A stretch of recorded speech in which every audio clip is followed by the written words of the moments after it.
이사야 15장 말씀입니다. 1절에서 9절까지의 말씀. 구약성경 986페이지에 있는 이사야 15장 1절로 9절의 말씀, 우리 함께 말씀을 읽겠습니다. 모압에 관한 경고라. 하룻밤에 모압 알이 망하여 패망할 것이며 하룻밤에 모압 기르가 망하여 패망할 것이라. 그들은 바윗과 디본 산당에 올라가서 울며 모압은 느보와 메드바를 위하여 통곡하는도다. 그들이 각각 머리카락을 밀고 각각 수염을 깎았으며 거리에서는 굵은 배로 몸을 동였으며 지붕과 넓은 곳에서는 각기 애통하여 심히 울며 헤스본과 엘르알레는 부르짖으며 그들의 소리는 야하스까지 들리니 그러므로 모압의 군사들이 크게 부르짖으며 그들의 혼이 속에서 떠는도다. 내 마음이 모압을 위하여 부르짖는도다. 그 피난민들은 소알과 에글랏 슬리시아까지 이르고 울며 루힛 비탈길로 올라가며 호로나임 길에서 패망을 울부짖으니 물이 마르고 풀이 시들었으며 연한 풀이 말라 청정한 것이 없음이로다. 그러므로 그들이 얻은 재물과 쌓았던 것을 가지고 버드나무 시내를 건너리니 이는 곡성이 모압 사방에 둘렀고 슬피 부르짖음이 에글라임에 이르며 부르짖음이 부엘 엘림에 미치며 디몬 물에서는 피가 가득함이로다. 그럴지라도 내가 다몬에 재앙을 더 내리되 모압의 도피한 자와 그 땅의 남은 자에게 사자를 보내리라. 아멘. 오늘은 모압의 애통이라는 제목으로 말씀을 나누고자 합니다. 모압이 간만에 이스라엘으로부터 독립을 해서 자유함을 얻었습니다. 그런데 우리가 뒤로 넘어져도 코가 깨진다는 것처럼 아수르가 쳐들어와서 모압을 지금 패망하게 만듭니다. 조금 살만할 때 다시금 더 큰 위험이 와서 모압이 오늘 애통하는데, 이 애통하는 이유가 있습니다. 먼저 모압은 지금 성도님들이 보는 쪽으로 하면 이쪽이 이스라엘이고요, 요단강이 흐르고 이쪽이 요르단이거든요. 거기가 지금 모압입니다. 이쪽에는 푸르림이 있고요, 물도 많고 좋은 곳입니다. 농사나 목축업을 하기에 비옥한 땅들이 있습니다. 그리고 지리적으로 남쪽 끝으로는 사해가 있기 때문에 어찌 보면 요새와 같은 곳이고, 반대로 얘기하면 들어가면 나오기가 좀 어려운 그러한 지형적인 모습을 갖고 있습니다. 어느 땐 이스라엘이 강하면 모압을 침공해서 조공을 바치게 하고, 또 이스라엘이 약해지면 모압이 와서 이스라엘을 침공해서 서로 간에 물고 뜯기는 그러한 삶을 갖습니다. 이 모압이 다윗 왕 때 철저하게 눌림을 당하다가 아하스 왕 때 대해서 독립을 해버립니다. 근데 이후에 바로 아수르가 와서 이 모압을 무참하게 짓밟아 버립니다. 먼저 우리가 모압이 어떤 나라인지를 아시는 분들 잘 아시겠지만 살펴보면 모압과 이스라엘은 끈질긴 관계에 있습니다. 왜냐하면 이 모압은 아브라함의 조카 롯이 있죠. 롯이 아브라함과 목축을 하다가 서로 너무 경쟁이 심하고 물이 부족하니까 목자들끼리 싸웁니다. 아브라함이 선대합니다. 조카에게 먼저 양보하죠. 내가 좋은 땅을 골라라. 네가 우하면 내가 좌하고 네가 남으로 가면 내가 북으로 가고. 그래서 이렇게 쳐다보니까 소알과 그리고 그쪽 소돔과 고모라가 물도 많고 푸른 초장이니까 제가 저거 할게요. 그래서 그쪽으로 갑니다. 그리고 우리가 잘 아는 것처럼 소돔과 고모라가 멸망하고 두 딸과 유일하게 탈출을 합니다. 그때 큰 딸과 작은 딸이 아버지와 부적절한 관계를 통해서 후손을 낳습니다. 사생아를 낳죠.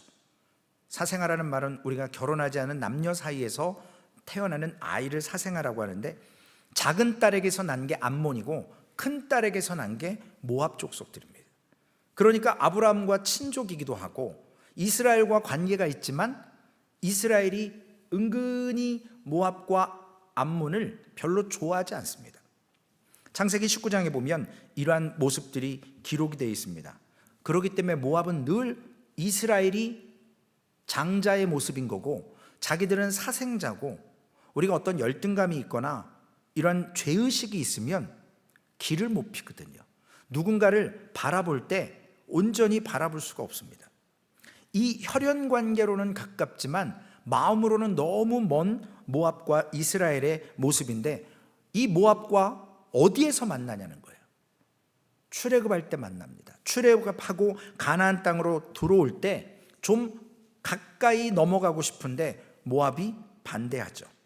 모압을 통과할 수 없도록 민수기 22장에 나와서 막아섭니다. 그리고 우리가 잘 아는 모압 왕이었던 발락, 그리고 선지자 발람, 이스라엘을 저주하라고 불렀지만 하나님께서 저주하지 못하도록 만들어요. 그런데 이 발람이 꾀를 내지 않습니까? 저주는 못하지만 이스라엘을 망하게 하는 비책을 줍니다. 그것이 민수기 25장에 우리는 시므리와 고스비의 사건을 통해서 알 수 있습니다. 모세가 있고요, 많은 이스라엘 사람들이 있는데 그 가문의 지도자였던 시므리가 그 수령의 딸 모압 여자 고스비를 데리고 와서 바로 백성들 앞에서, 모세 앞에서 들어가 음란한 행위를 합니다. 이와 같이 모압 여인과 하는 성적인 범죄를 통해서 그날의 우상숭배의 죄와 여러 가지의 모습으로 연병을 통해서 24,000명이 즉사하게 됩니다. 민수기 25장 6절과 8절까지의 말씀에 보면 그 사건의 내용이 기록되어 있습니다. 여기서 무서운 것이 그거거든요. 이스라엘을 단번에 무너뜨리지는 못해요. 그러나 발람의 저주가 할 수는 없지만 이와 같이 이스라엘을 망하게 할 수 있는 음행을 통해서 이와 같이 모압 여인들이 이스라엘 남자들과 부적절한 관계를 통해서 점점점 이스라엘에 여러 가지 죄를 쌓게 만듭니다. 그래서 모압과 이스라엘은 서로 싫어하는 관계가 됩니다. 가나안 땅에 들어왔을 때도 모압 왕 에글론이 힘으로 이스라엘을 지배하고 조공을 받아내고, 또 다윗 때는 다윗이 모압을 지배해서 조공을 받아냅니다. 우리가 또한 잘 아는 또 다른 사사시대의 모압 여인이 있죠. 룻이 바로 모압 여인입니다. 그가 다윗의 할머니가 됐잖아요. 증조 할머니. 이와 같이 모압 여자임에도 불구하고 보아스를 통해서, 기업 물을 자를 통해서 시어머니를 따라와서 이와 같이 사사시대에 있었던 이러한 땅들, 서로 뺏고 뺏기는 이러한 관계 속에서 모압과 이스라엘은 늘 싸우기에 바빴습니다. 그런데 모압의 특징은 뭐냐면요, 이스라엘과 가까웠지만 신앙적인 영향을 받지 못했다라는 거예요. 이것이 늘 저들의 시기심, 열등감, 그러므로 인해서 이스라엘을 자꾸 침공하려고 하고 싸우려 했던 모압의 모습을 오늘 본문을 통해서 볼 수 있게 됩니다. 요단 동편 길르앗 땅이라고 하는 그 땅을 놓고 이스라엘과 모압은 끊임없는 전쟁을 했습니다. 그런데 모압이 갑작스럽게 멸망을 합니다. 모압 생각에는요, 우리 사람 생각에는 이렇습니다. 오늘 본문 1절 말씀에 보면 모압에 관한 경고라, 하룻밤에 모압 알이 망하여 황폐할 것이며 하룻밤에 모압 기르가 망하여 황폐할 것이라. 모압은 어떤 생각을 했냐면요, 아수르가 쳐들어와서 북이스라엘 치고 남유다 치고 그 다음에 올 줄 알았어요.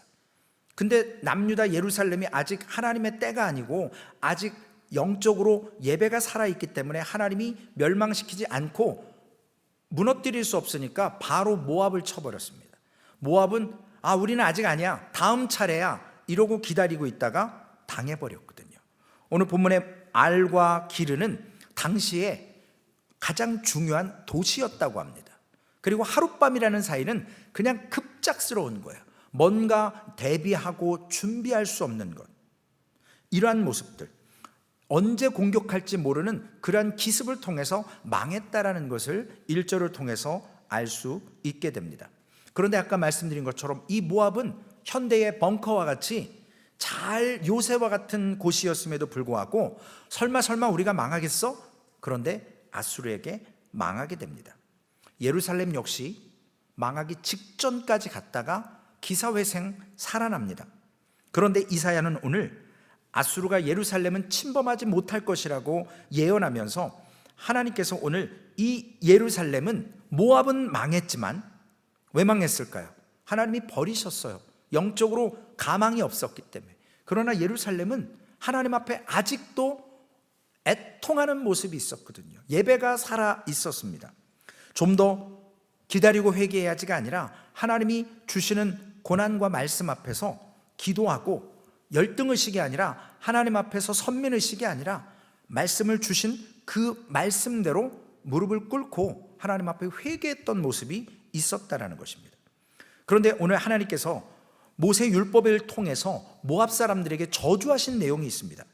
신명기 23장 3절에 보면 모압 사람들은, 암몬 사람들은 영원히 여호와의 총회에 들어오지 못한다라고 하나님께서 저주하셨어요. 여호와의 총회는 뭐냐면요, 바로 제사와 예배 같은 거예요. 거기에 참석하지 못하도록 하나님께서 그들에게 철저하게 저주하셨습니다. 오늘 모압은 아까 말씀드린 이 발람 선지자, 그 거짓 선지자를 통해서 이스라엘을 자꾸 저주하게 하려고 했지만 안 된다는 것을 발락 왕도 이방인이지만 하나님이 이스라엘을 보호하시고 성령의 역사가 있음을 보는 거거든요. 왜냐하면 저주를 하라고 부탁을 하는데도 저주할 수가 없습니다. 왜냐? 하나님이 막으시니까요. 그런데 하나님의 은혜에는 관심이 없고요, 오늘 이스라엘에 대한 시기심이라든지 길랏 동편을 빼앗고자 하는 인간적인 욕망 때문에 결국 아수르에게 멸망을 합니다. 당시에 이스라엘의 친밀하고 혹은 이스라엘의 종이 되는 것을 부끄럽게 여길 필요가 없었습니다. 우리는 성경을 통해서 여호수아 9장에 보면 기브온 족속이 있잖아요. 멀리 있는 족속이 아님에도 불구하고 당시 이스라엘 백성들이 출애굽하고 가나안에 들어와서 가나안 7족속들을 점령할 때 이미 그들은 라합과 같은 여인을 통해서 많은 사람들이 이스라엘의 하나님이 함께 하심을 통해서 저들은 두려워하고 있었거든요. 그러므로 인해서 그들은 하나님이 어떻게 역사하는지를 알았는데 이 기브온 족속이 여호수아를 속였죠. 여호수아가 넘어간 이유가 뭐예요? 하나님께 여쭙지 않았어요.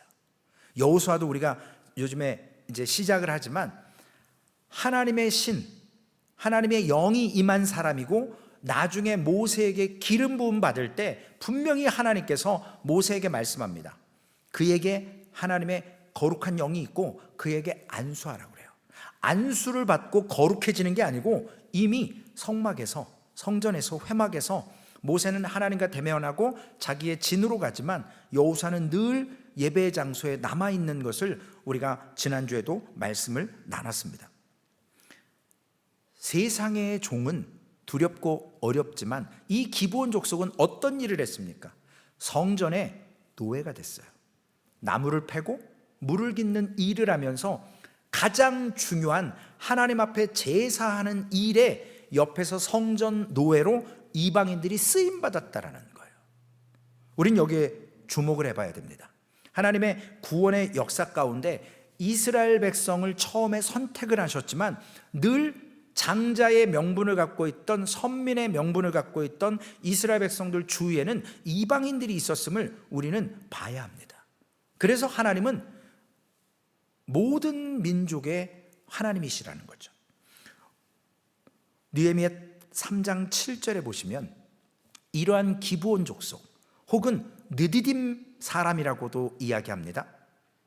이들이 포로로 잡혀가고 귀환할 때 사실은 이미 포로 70년 기간 거기에서 잘 먹고 잘 살고 이제는 어떤 기반을 잡았고 1세대가 끝나고 2세대들이 또 살 수 있는 그러한 조건이어서 굳이 이스라엘에 와서 다시 성전 노예할 필요가 없어요.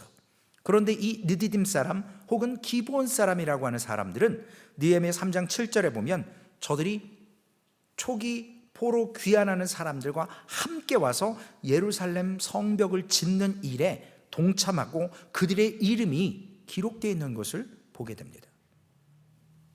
심지어는 예루살렘 성 내에 오벨이라고 하는 지역에 머물면서 그들은 이제 족장도 세우고 명실상부하게 유대인 가운데 어떤 한 유능한 능력 있는 이방인으로 이스라엘 내에 함께 거주하는 민족으로 족속으로 자리를 잡게 됐습니다. 이런 기브온과 달리 똑같은 이방인이지만 모압은 전혀 다른 행태를 보이죠. 거리적으로도 얼추 비슷합니다. 물론 요단강을 건너가야 되긴 하지만 이 모압은 인간적으로 사실 가까운 것이 영적으로 가까운 건 아니거든요. 이것을 통해서 모압은 끊임없이 이스라엘과 상대하면서 문제가 있었습니다. 하나님께서 그 이스라엘과 함께하면서 주시는 은혜와 복을 저들이 누릴 수 있어야 되는데 누리지 못했고, 또 다른 족속 하나는 이스라엘 백성들과 함께하면서 놀라운 구원의 은혜를 누리는 족속이 있습니다. 바로 모세의 장인 이드로 족속, 즉 겐 족속이라고 하죠. 그 족속은 사무엘상 15절에 보면 사울이 아말렉과의 전쟁을 할 때 이 아말렉 가운데 겐 족속들이 있었던 것 같습니다.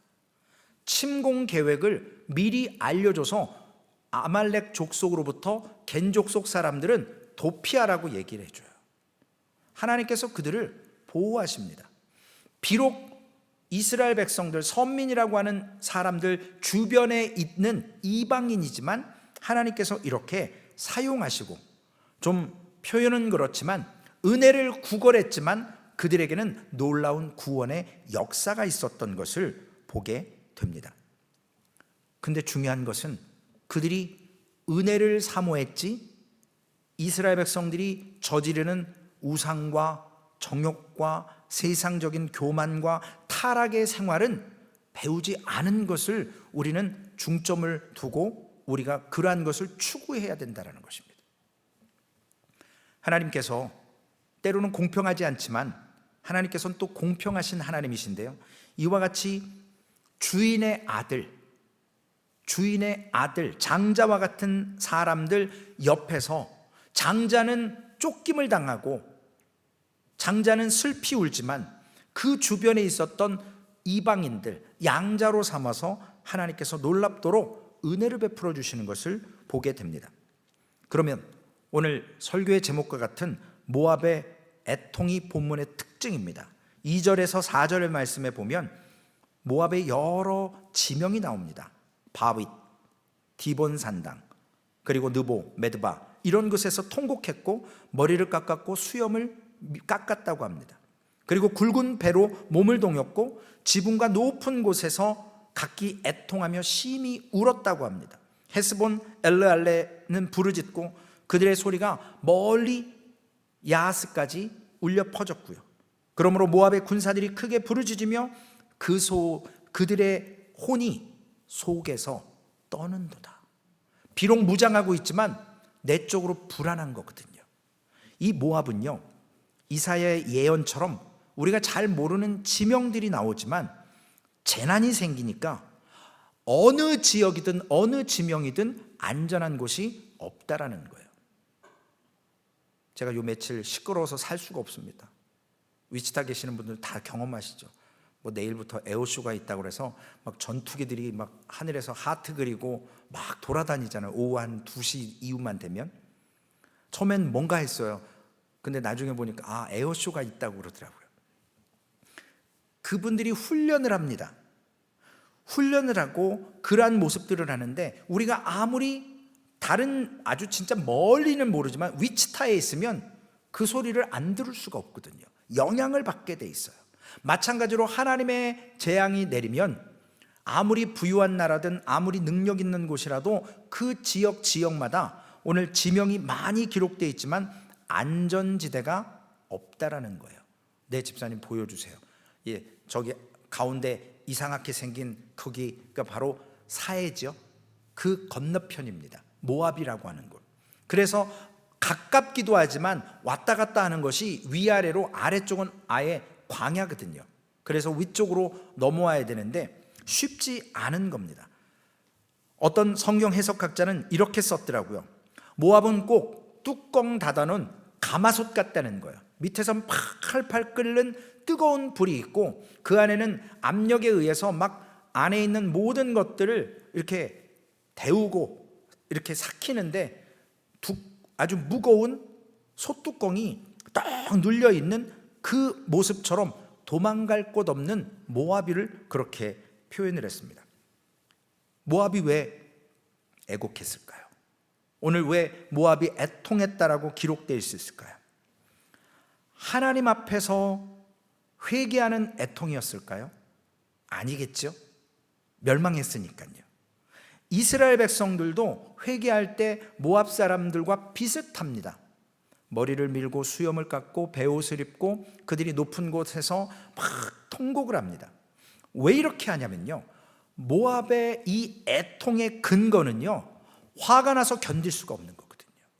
어떤 화가 있느냐면 그들은 자신들이 지금 갖고 있는 나라, 지금 삶의 터전이 전부였기 때문에 이 전부를 아수르에게 빼앗긴 애통이에요. 당장 눈앞에 있는 이것을 가지고 이것이 없어졌기 때문에 겪는 애통이라는 것입니다. 재난이 오면 하나님의 백성이든 이방인이든 목사든 믿음이 좋은 성도님이든 애누리 없이 다 어려운 건 마찬가지거든요. 물론 정도의 차이는 조금 있겠죠. 믿음에 따라서 속상하고 때로는 분노하고 절망을 느끼는 것 똑같습니다. 그런데 믿음의 사람은요, 어려울수록 하나님께서 주시는 마음이 하나 있잖아요. 소망이라는 게 있잖아요. 그런데 믿음 없는 사람들은 이게 끝이기 때문에 애통할 수밖에 없는 거예요. 이 가진 거를 다 빼앗겼기 때문에. 오늘 지금 유다 사람들도 애통을 합니다. 거반 망하게 됐거든요. 예루살렘 빼고. 예루살렘 안에서도 먹을 것이 없어서 자식들을 잡아먹었어요. 정말로 어려운 상황이었습니다. 지금 모압도 아수르에게 망해서 애통합니다. 그러나 두 민족이 각각 애통하는 애통은 다르다라는 거예요. 이 세상에 의지할 것이 못 된다라고 하는 것을 믿음의 사람들은 애통하며 깨닫는 겁니다. 이 세상은요, 속일 수밖에 없는 것이고 배신하는 것이 본질입니다. 오늘도 어떤 성도님을 만나서 얘기하는데 그런 얘기를 하시더라고요. 위치타에 한 40년 사셨는데 본인이 가장 친했던 사람한테 사기를 당했대요. 그리고 이미 그분은 돌아가셨다 그러더라고요.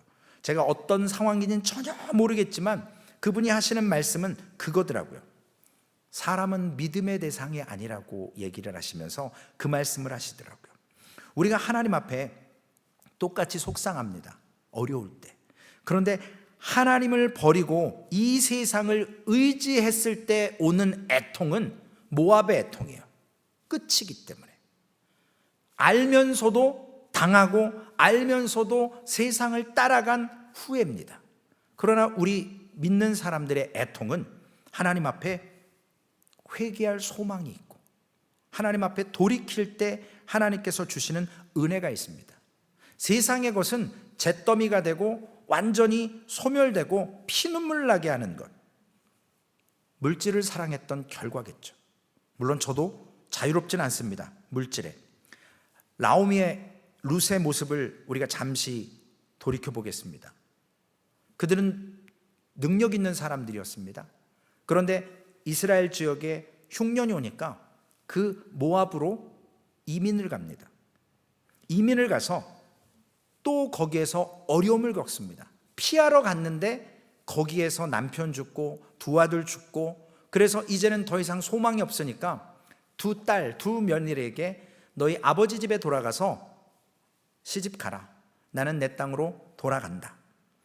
하나님의 백성은요, 망해도 다릅니다. 왜냐? 그 망하는 순간에 하나님이 일하시거든요. 우리가 내려놓고 우리가 포기할 때 하나님이 일하십니다. 모압은 이스라엘에게서 이러한 모습을 보지를 못했어요. 북이스라엘과는 많은 관계를 가졌습니다. 그런데 우리가 아시다시피 북이스라엘이 먼저 망한 이유가 뭐예요? 예배가 죽은 예배잖아요. 신앙이 없는 예배잖아요. 우상과 함께 섬기는 예배잖아요. 모양은 있는데, 형식은 있는데 본질이 다릅니다. 그런데 남유다는 영원한 것을 아직 붙들고 있기 때문에 그것이, 세상의 모든 것이 다 잃어버려도 영원한 것을 소유했기 때문에 지금 남아 있습니다. 그게 뭐죠? 하나님께 드리는 예배예요. 하나님께 올려드린 기도와 찬송입니다. 저는 아직 경험을 못했는데 어떤 유명한 목사님이 그런 설교를 하시더라고요. 인생의 70을 딱 넘어보니까 세상에 의지했던 모든 것들이 이제는 하찮게 여겨진다고 그러시더라고요. 또한 죽음의 지경을 한번 경험한 사람들은 세상에 의지했던 모든 것들에 조금은 초월할 수 있다라고 얘기하는 것을 왕왕 듣습니다. 권력은요, 잡았다가 다음 사람에게 반드시 내려놓게 돼 있습니다. 영원한 권좌는 없더라고요. 남은 것은 그 권력의 자리에서 얼마나 민생을 위해서 헌신했는지, 봉사했는지, 하나님의 뜻에 사용했는지가 남는 거지, 자기에게 축적했고 누렸던 것들은 솔로몬의 고백처럼 헛되고 헛되니 모든 것이 헛된 것밖에 없습니다. 오해하지 마시고 들으십시오. 설교를 준비하다가 갑자기 이 생각이 들었습니다. 교회 안에서 내 것을 자꾸 챙기면 주위 사람과 싸우게 된다는 거죠. 이런 모습을 많이 봐요. 내 것을 자꾸 챙기려다 보면 교회 안에서는 싸움이 된다는 거죠. 소금처럼 우리가 녹아져야 될 때 교회 안에서 귀하게 스며들고 교회가 거룩하게 세워진다는 것입니다. 오늘 5절과 6절에 보면요, 모압에 있던 사람들이나 모압으로 이민 간 사람들, 이 부자들이 도망갈 곳이 없어서 우왕좌왕하는 모습이 5절과 6절에 기록되어 있습니다. 내 마음이 모압을 위하여 부르짖는도다. 그 피난민들은 소알과 에글랏 슬리시아까지 이르고 울며 루잇 비탈길로 올라가며 호로나임 길에서 패망을 울부짖으니 니무림 물이 마르고 풀이 시들었으며 연한 풀이 말라 청정한 것이 없음이로다. 반대로 얘기하면 니무름 물은 많았던 것 같아요. 풀도 많았던 것이죠. 시들었다고 그랬잖아요. 연한 풀이 있었던 것 같아요. 청정했던 곳인 것 같습니다. 그런데 황폐하고 지금 나라가 명하고 그들이 갖고 있었고 소유했던 모든 것들이 지금 소알과 에글랏 슬리시아는 사해 남쪽 끝에 위치한 도시들을 라고 추정을 합니다. 도망치려고요, 거기 끝까지 갔더니 사해로 빠지는 내리막길이라더라는 거죠. 여러분, 사해는요 들어가면 못 나와요. 왜요? 땅속 30m인가 땅속에 있어요. 그래서 예루살렘에서 사해로 내려갈 때요, 버스를 타고 이렇게 비탈길을 내려가면 귀가 멍해져요. 고도차가 크니까요. 거의 한 2000m 정도의 고도차가 있는 걸로 제가 기억을 합니다. 이와 같이 물이 깊은 땅속으로 되어 있기 때문에 물이 밖으로 빠져나갈 곳이 없어요. 그래서 사해는 소금만 있는 거예요. 물이 맑아도 물고기가 살 수가 없습니다. 마찬가지로 인생도 막다른 길인데 골짜기로 빠지는 길밖에 없다라고 오늘 6절까지의 말씀을 이야기하고 있습니다. 맑았던 물이 말랐습니다. 청정했던 곳이, 이런 것들, 연한 풀들이 남아나지는 않습니다. 모압이 이때 깨닫는 것, 우리에게 주시는 말씀이 뭐죠? 인간의 재앙이 아니라 하나님이 허락하시는 재앙이라는 거예요. 그럼 피할 길이 없습니다. 아수르만 피하면 살았다 라고 할 수 있지만, 사람을 피했다고 살았다고 할 수 있지만, 가인이 아벨을 죽이고 나서 하나님을 피할 수 있었겠냐고요. 하나님이 봐주시니까 표를 줘서 가인을 사람이 죽이지 못하게 했을 뿐이지 하나님께서 그의 인생을 어떻게 추적하지 못하시겠냐는 거죠. 우리가 오늘 하나님을 피할 수 없다라는 것, 애통을 해도 하나님께서 굽어보시는 애통이 아니었던 것, 모압의 잘못된 모습을 오늘 우리 안에 있지 않은가 돌이켜봐야 되겠고요. 7절과 8절의 말씀에 보면, 그러므로 그들이 얻은 재물과 쌓았던 것을 가지고 버드나무 시내를 건너리니 이는 곡성이 모압 사방에 둘렀고 슬피 부르짖음이 에글라임에 이르며 부르짖음이 부엘 엘림에 미치며. 곡성, 부르짖음, 여기저기에서 제가 이 말씀을 딱 보면서 이와 같은 똑같은 상황이 출애굽할 때 10번째 재앙에 애굽의 장자들이 다 죽었을 때 한 집도 빼놓지 않고 왕의 집에서부터 비천한 천민의 집까지 모든 집이 다 대성통곡이었을 거라는 거죠. 그때 이스라엘은 출애굽했습니다. 지금 모압의 상황이 애통하는 거예요. 곡성 있고 부르짖는 겁니다. 9절 말씀에 보니까 디몬 물에는 피가 가득함이로다. 그럴지라도 내가 디몬의 재앙을 더 내리되 모압의 도피한 자와 그 땅의 남은 자에게 사자를 보내리니. 이미 재앙이 내렸는데요, 물이 피가 됐는데요, 거기에 더 내리신답니다. 그러면 어떻게 하겠는 거예요? 살 수가 없는 거죠. 오늘 부자들, 아까 룻의 모습을 통해서 나오미의 가족이 이민을 갔지 않습니까? 능력이 있었습니다. 유력한 자들이었으니까요. 마찬가지로 룻기에 나오는 베들레헴의 흉년이 들렀을 때 엘리멜렉 일가가 모압으로 도피했던 것을 보면 아마도 이스라엘의 많은 사람들이 룻기의 이 엘리멜렉의 가족뿐만 아니라 많은 사람이 갔던 것으로 추측할 수 있습니다. 대표적으로 그들만 기록되어 있을 수도 있고요. 그렇기 때문에 모압에 들어가서 한 번 들어가서 나오기가 쉽지 않고, 나옴이 기쁨이 아니라 나올 때 말하라, 슬픔이라고, 그렇게 모든 것을 다 잃고 돌아왔습니다. 재앙을 피할 곳이 없었다라는 것을 우리는 룻기를 통해서 보게 됩니다. 오늘 버드나무 시내는 남쪽으로 도피하는 대로라고 이야기합니다.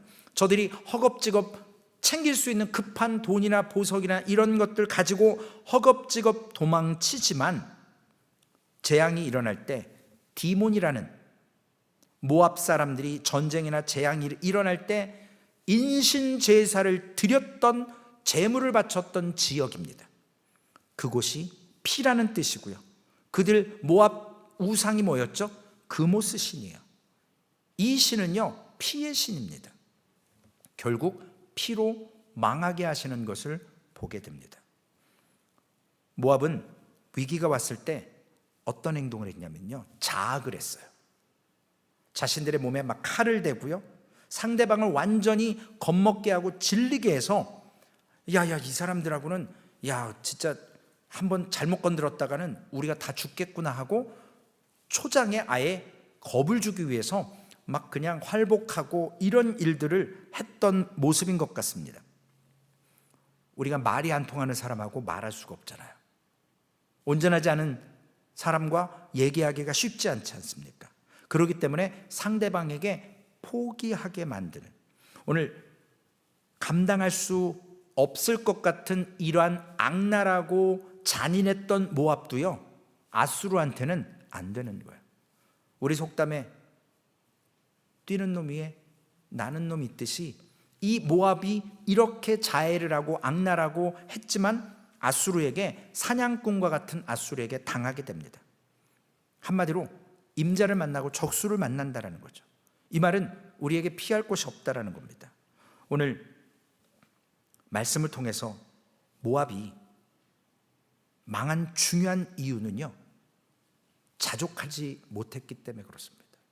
자신의 땅에서 자신들이 살면서 이스라엘 백성들이 가나안 땅에 들어갈 때 길을 열어줬더라면 건드리지 않았을 거예요. 왜냐하면 아브라함의 조카 롯의 지파였기 때문에, 족속이었기 때문에. 그러나 그들은 자기네 땅에 들어오는 것을 싫어했고 늘 이스라엘에 대한 그러한 경쟁심이 있었습니다. 분노가 있었습니다. 그래서 하나님 앞에 이와 같이 하나님이 세운 나라에 대한 그러한 반감을 통해서 가까이 했지만 그 하나님의 좋으신 은혜와 그 말씀을 붙들고 살지 못했기 때문에 오늘 만약에 이스라엘의 속국으로 모압이 남아 있었으면 아수르에게 이스라엘이 잡혔을 때 독립하고 있지 않았으면 모압은 그냥 아수르의 속국으로 살아남았을 수도 있어요. 그러나 하나님께서는 그렇게 내버려 두지 않고 진멸하십니다. 이런 말씀이 있습니다. 우리는 멍에를 져야 되는 인생이거든요. 고난이 내게 유익인데 이 멍에를 안 지면 저 멍에가 나에게 오더라고요. 이쪽을 피하면 저쪽에서 하나님께서 주시는 멍에가 있습니다. 여러분, 사람에게 멍에를 씌움을 당하시겠습니까? 하나님께 멍에를 씌움 당하시겠습니까? 다윗이 인구조사하고 하나님께 세 가지의 그 재앙에 대해서 받아들이라고 얘기를 하잖아요. 근데 가장 짧은 거 선택해요. 가장 짧은 기간. 남에게 잡히고 흉년 들고 이런 거 싫어해요. 그냥 질병을 통해서 짧고 굵게 당하는 것. 사람은 자꾸 피하려고 하거든요. 오늘 사람의 멍에에 매이지 말고요, 하나님의 멍에에 매여서 하나님께 우리에게 주시는 이 멍에, 내일도 말씀드리겠지만 내게 짐이 많잖아요. 그러면 하나님께서 책임감을 주십니다. 내게 짐을 많이 지게 하시는 이유가 거기에 있어요. 결론의 말씀입니다. 오늘 모압의 애통을 보면서 하나님 앞에서 나의 의무를, 나의 부족함을 인정하고 하나님이 허락하신 범위 안에서 사는 것이 가장 안전하다라는 거예요. 현대에는요, 전쟁에 피할 곳이 없답니다. 왜냐하면 전투기보다 더 빠른 미사일 마하 한 50 되는 이러한 것들이 날아와서 떨어뜨려 버리면 어떻게 할 수가 없다고 해요. 그러니까 있는 자리에서 그냥 있다가 가는 겁니다. 물론 그렇게 망하면 안 되겠지만 오늘 하나님께서 우리에게 주신 삶의 은혜의 자리에서, 특별히 소망교회라고 하는 은혜의 자리에서, 우리 삶의 자리에서 가장 안전한 자리로 예배로 세워지고 믿음으로 세워져서 하나님 앞에 모압의 애통이 아니라 정말 하나님 앞에 애통하는 모습, 우리의 죄를 회개하고 우리의 부족함을 인정하고 하나님께서 우리의 주신 그 짐을 지겠다고, 그 짐을 지며 하나님 앞에 순종하겠다고 고백하는 우리 모든 성도님들 되어서 정말 하나님께 받아들여지는 그 삶을 오늘도 누리시기를 주님의 이름으로 부탁을 드리겠습니다. 기도하시겠습니다. 아버지 하나님, 감사합니다. 모압의 모습을 통해서 우리의 모습을 또한 봅니다. 아직까지 아버지 하나님, 우리에게 만족이 되고 유익이 되는 세상의 것들이 있지 않습니까? 솔로몬은 다 누려봤고 그 결론은 헛되고 헛되다고 했지만 아직 아버지 하나님, 누려보는 재미 속에서 아버지 하나님, 세상의 것을 쫓을 때가 있습니다. 그런데 오늘 모압이 망하는 이유, 북이스라엘이 망하는 이유, 남유다가 망하는 이유, 아버지 하나님, 그 하나님의 예배의 장소, 하나님이 선택한 성전을 세우셨던 예루살렘이 망하는 이유, 예배가 회복되지 않고 하나님을 온전히 섬기지 못하고 우상과 죄악 가운데 빠져서 하나님께 버림받은 것을 통해서 하나님은 이스라엘을 망하게 하시고 이스라엘을 포로로 잡혀가게 하시고 흩으셔서 오히려 하나님 복음을 증거하게 하시고 하나님의 구원 역사를 이루어 가시는 것을 우리는 성경의 역사를 통해 깨닫습니다. 하나님, 오늘 우리에게 허락하신 삶의 범위 안에서 하나님 앞에 온전히 믿음으로 서게 하여 주시옵소서. 하나님 맡겨진 귀한 사명 하나님 앞에 감당하게 하시고 아버지 하나님, 바울 사도가 신약의 많은 성경을 쓸 수 있었던 것은 그의 매일매일의 아버지 하나님 영성이었습니다.